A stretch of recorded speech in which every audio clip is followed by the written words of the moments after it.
Bienvenue sur la chaîne Infographie avec commentaires. Aujourd'hui, nous discuterons d'une infographie intitulée Croplan, c'est-à-dire concernant les terres arables, publiée par Visual Capitalist sur la base de la publication de Potapov et d'autres de 2022 dans le magazine Nature Food. La carte du monde montre un dégradé de couleur de la part des terres arables du violet au jaune, où le violet représente presque 0% et le jaune représente 100%. Les zones sans terres arables sont marquées en noir. Veuillez noter qu'une grande partie des terres n'est pas utilisée pour l'agriculture. Il s'agit soit de zones forestières, soit de friches et de déserts. Nous ne le saurons pas grâce à la carte, mais d'après la publication de base, nous pouvons voir qu'entre les années 2003 et 2019, 9% des terres arables du monde ont augmenté.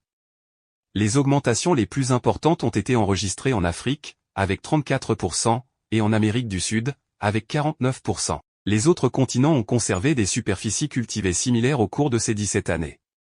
Ce phénomène est bien représenté dans le graphique de l'évolution de la superficie des terres arables, des espaces verts, c'est-à-dire des prairies et pâturages, et des zones bâties. Jetons un coup d'œil à cette carte. Nous constatons des inégalités dans la répartition des terres arables.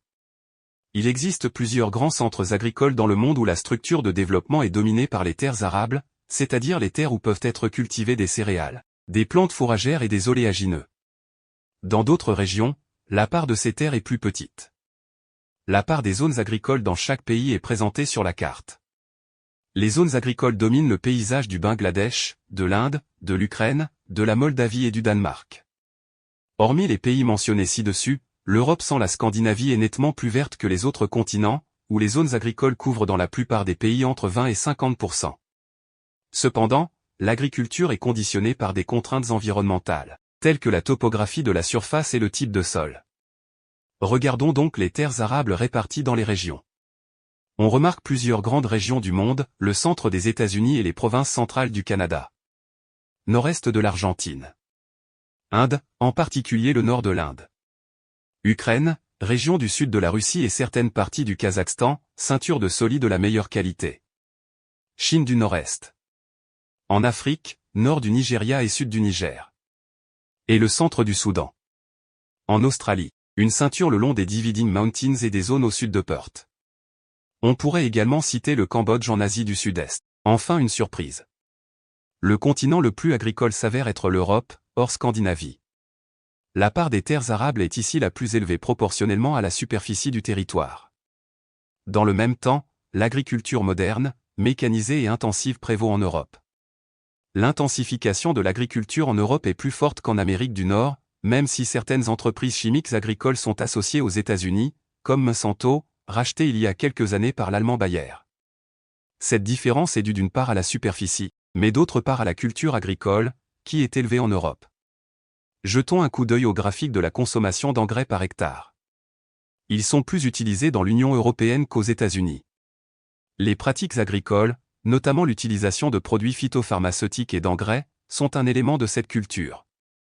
Aux États-Unis, la superficie des champs individuels est grande et sur de telles superficies, l'économie de la culture permet de réduire le nombre de traitements agrotechniques, par pulvérisation, au détriment des rendements inférieurs. Et voici un fait intéressant, certains des champs de terres arables, c'est-à-dire vus d'entre les deux, dans l'ouest de la Pologne sont parmi les plus grands au monde.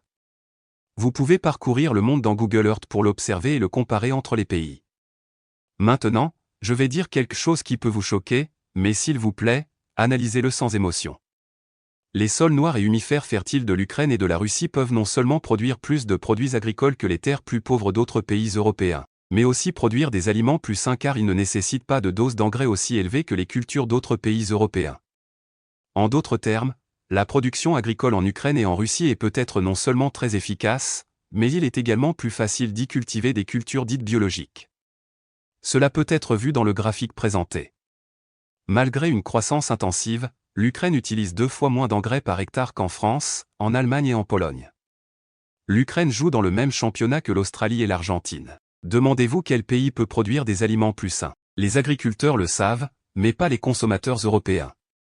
Si vous voyez sur Internet des informations sur le grain pourri dans des wagons ou sur le chargement du maïs après la récolte avec des excavatrices sans régime sanitaire approprié, cela concerne des situations individuelles, ou l'absence de normes liées au mauvais fonctionnement de l'appareil administratif de l'État ou à l'agriculture prédatrice et non standardisée. Gestion dans des conditions de crise d'État, car l'Ukraine est dans une crise à long terme dont nous observons les effets. Cependant, au-delà de ce qui se passe actuellement et des émotions qui y sont associées, les agricultures ukrainiennes et russes ont tellement de potentiel sous la forme de terres noires fertiles que, si elles sont correctement gérées, elles n'auront aucune concurrence dans cette partie du monde. Ils ne l'ont plus, et maintenant il y a aussi des capitaux d'autres pays intéressés à multiplier cette richesse. Je ne vois aucune possibilité de rivaliser quantitativement et qualitativement avec l'Ukraine et la Russie dans la production de colza ou de blé. Seule la déstabilisation peut empêcher ce potentiel de se libérer. Je parle de l'Ukraine en raison des protestations des agriculteurs européens contre l'importation de produits agricoles de ce pays, qui ont lieu lors de l'enregistrement de ce matériel. Mais l'agriculture russe possède une superficie de terres arables 5 fois supérieure à celle de l'agriculture ukrainienne. Les Russes se retirent des régions plus difficiles du nord, où les cultures ont été introduites dans des conditions climatiques moins favorables à l'époque de l'Union soviétique. Mais ils se sont concentrés sur les sols les plus fertiles de leur partie sud. Et c'est aujourd'hui l'acteur numéro 1 en Europe, dont vous n'avez probablement pas entendu parler. Il possède le plus grand nombre de terres arables, après les États-Unis, l'Inde et la Chine. Quelle curiosité! L'Inde affecte la quasi-totalité de sa production agricole au marché intérieur. Le marché est caractérisé par une forte consommation d'engrais et un grand nombre de petites exploitations non mécanisées. Les tentatives visant à modifier la structure des exploitations agricoles par le biais de réglementations se heurtent à de vives protestations de la part des agriculteurs. Soit dit en passant, une autre observation qui va à l'encontre de certaines affirmations populaires. Une petite ferme agricole est souvent associée à la production d'aliments sains, plus sains que ceux d'une ferme hautement commerciale. Eh bien, c'est souvent le contraire qui se produit. Régime de contrôle, par ex. Pour les produits agricoles sous contrat dans les grandes exploitations, imposer des normes plus élevées, y compris celles concernant l'utilisation de produits phytopharmaceutiques, que dans les petites exploitations non contrôlées. Le respect écologique des petites exploitations agricoles est un aspect lié non pas tant à la qualité de la nourriture qu'elles produisent, mais à la possibilité de maintenir un paysage et une structure naturelle plus propice à la diversité des espèces que dans le cas des grandes monocultures. Les États-Unis et le Canada sont autosuffisants en nourriture s'ils le souhaitent, mais ils importent et exportent beaucoup. Il est intéressant de noter que non seulement les patates douces, mais aussi les pommes de terre en provenance des États-Unis, sont de plus en plus présentes dans les supermarchés européens. La Chine est numéro 1 mondial pour certaines cultures, mais elle utilise 2 fois plus d'engrais que les pays européens. Toute la partie orientale de la Chine est, dans une plus ou moins grande mesure, une région de terres arables et de haute culture agricole. L'Australie et l'Argentine sont depuis des décennies les greniers du Sud, totalement autosuffisantes en nourriture et de puissants exportateurs de produits agricoles vers les marchés mondiaux. Quelques mots sur l'Afrique. Certains d'entre vous pensent peut-être qu'il s'agit d'un continent souffrant d'une famine permanente. Les faits sont différents. De nombreux pays africains sont autosuffisants en matière alimentaire. La situation est légèrement différente en Afrique du Nord, par ex. L'Égypte, qui importe beaucoup de blé et consomme le plus d'engrais par hectare au monde. La faim résulte de conflits armés et de perturbations des chaînes d'approvisionnement et de redistribution. En outre, la meilleure aide humanitaire pour de nombreux pays auxquels cette aide est destinée serait de permettre aux agriculteurs locaux de vendre leurs produits agricoles, par ex. Vers les marchés étrangers. Mais c'est le contraire qui se produit. De très petites quantités par rapport aux possibilités, mais aussi une petite gamme de produits agricoles africains peuvent être achetés, par exemple en Europe. Vous pouvez acheter des noix de macadamia du Kenya ou du café d'Éthiopie. Un peu plus. Et à travers le prisme des rayons des magasins, on se forme l'opinion que l'agriculture africaine n'a rien à offrir.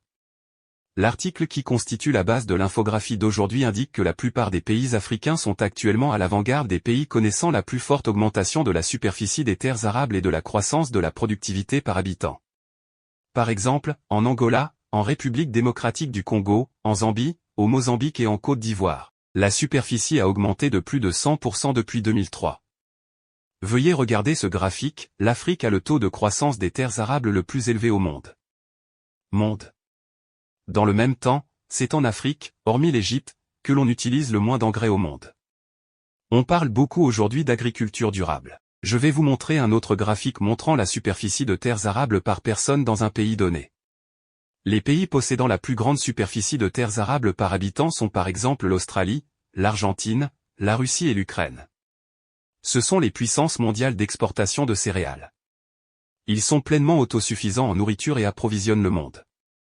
Dans le même temps, comme nous l'avons vu dans les graphiques précédents, ils produisent des aliments en utilisant moins d'engrais que le reste du monde. La Pologne et la France se distinguent au sein de l'Union européenne en termes de superficie de terres arables par personne. Il y en a ici plus que la moyenne mondiale.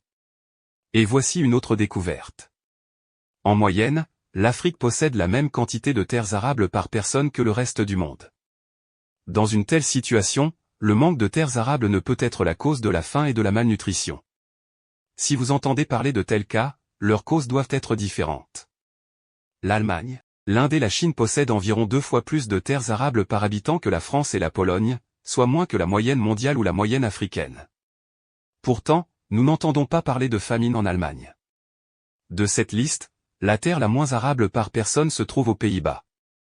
Ces données expliquent pourquoi la Chine, l'Inde et les Pays-Bas ont une très forte utilisation d'engrais artificiels par hectare. L'agriculture doit y être intensive pour répondre à la consommation locale. Le dernier graphique que je vous montre aujourd'hui concerne l'Union européenne. Cela peut vous paraître exotique, mais l'Union européenne est l'acteur agricole le plus important au monde, comme en témoigne la part des subventions à l'agriculture, qui constitue environ un tiers de toutes les dépenses du budget de l'UE. L'agriculture constitue le poste de dépense le plus important. L'Europe investit beaucoup dans l'agriculture et continuera donc à protéger le marché intérieur contre la concurrence des autres producteurs agricoles, et vous pouvez en être assuré. Salutations et je vous encourage à regarder les épisodes restants sur notre chaîne. Je vous invite à commenter ce matériel de manière substantielle.